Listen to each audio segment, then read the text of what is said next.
from Fox. And as I've been sharing here, we do have a lot of viewer questions coming in. So what I did want to do right now is share one of those here and have you answer in real time.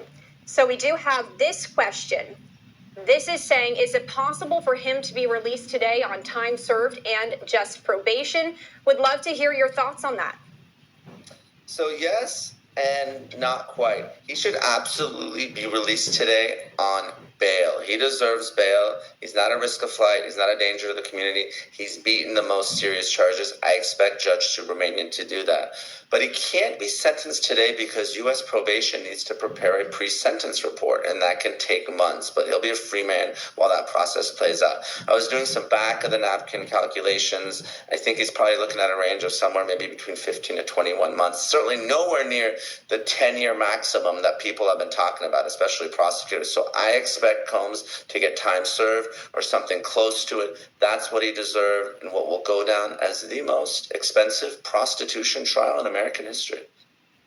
I do want to go off of what you just said, because our next viewer question here, you did just briefly answer, but I think we just a little more clarity here, because here's what one of our viewers wrote in. What would be the longest prison sentence? Could each count be consecutive? And what's the difference? And again, we've been touching on that here throughout the show ever since we did learn the verdict. Can you just break this down a little bit further for our viewers? The longest potential sentence is 20 years, 10 years on each count. The judge could run them consecutively. But everyone talks about the maximum sentence in federal cases. That doesn't matter. What matters is the advisory sentence. So there's the federal sentencing guidelines, and I'm not going to bore you with the math, but just know that back in the day, they used to be mandatory, which meant that judges would have to calculate the range of sentences, and they had to stick within that guideline.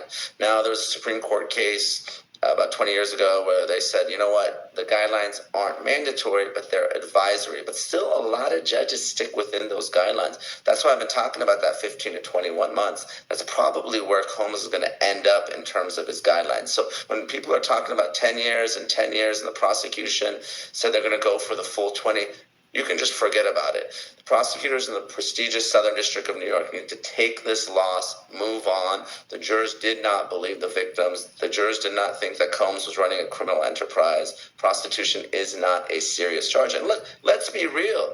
Christy, if Combs is guilty of prostitution, so is Cassie Ventura and victim Jane. They were contacting the sex workers and paying them as well. I'm not suggesting that Cassie or Jane should be prosecuted, but let's apply some logic and reasoning. I'm as pro-prosecution as they come. I believed in this case, but the jury has spoken. Combs should be free, and he should get time served or close.